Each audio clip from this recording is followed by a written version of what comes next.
right, so now we're going to rip out the carpet.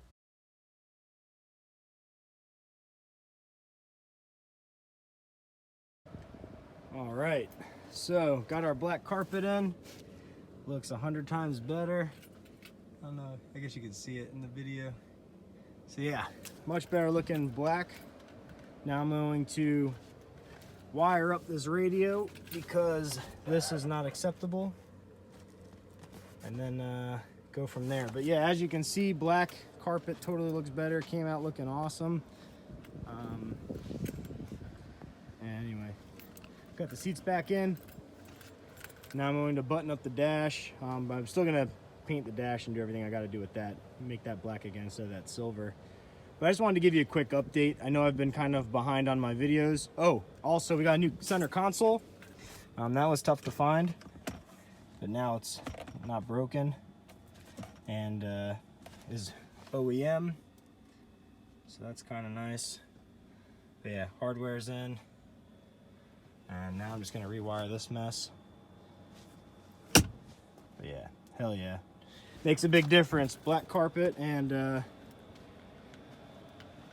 new center console changes everything. But yeah, anyway, that's kind of where I'm at, and stay tuned. We'll see if we have some more updates coming on for this project of ours. All right, peace. All right, so I'm fixing the wiring. Real simple, just a nice good butt connector is all you need. These little white capped ones are perfect because you just crimp the shit out of them with a nice crimper tool. And you can use some cheap wire strippers like these. All right, and I'll split it for you, make your life real easy. These are like $10. This is like $20.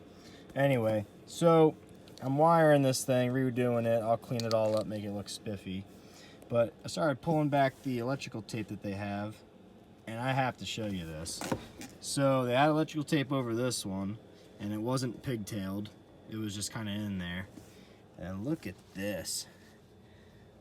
Not one, not two, all right, let me focus here, but 3 joints into one cable. And there's absolutely no need for it. I'll focus, all right.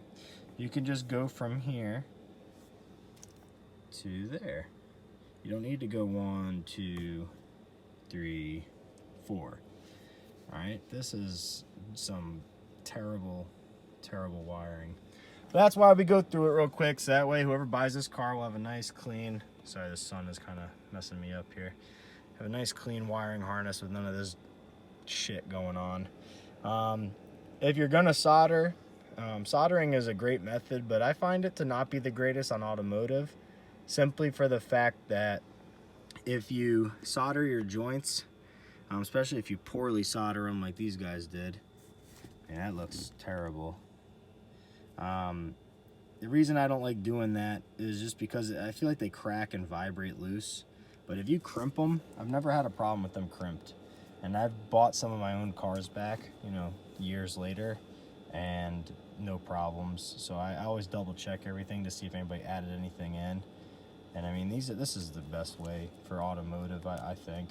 I mean, if you're gonna, you know, you could just cut it off and then go right back. You don't have to sit there and pull the heat shrink back and whatnot. Now, if you do want to heat shrink it, then this method's not going to work. You'll have to like pigtail it, solder it, and then slide a heat shrink over it and do it that way, which is the more professional way. But again, I don't think it's really needed. I think that all you need to do is this. But I did want to point this out. This is horrible, so I'm going to redo all of these. And what I'll do is I'll take this part right here coming off the harness, and I'm just going to cut all this out and go right to the end with a cap. So yeah, just wanted to show you. But anyway, everything else is looking spiffy. But yeah, that is that's garbage. So anyway, cheers. I'll let you know when it's done. And just like that, it is now fixed and doesn't look like crap. So then this can just plug right into the radio, and the rest of this can just hide in the back there. So anyway, that's how you do that. Just a quick couple connectors, match everything up, and you're good to go. All right, take care. Peace.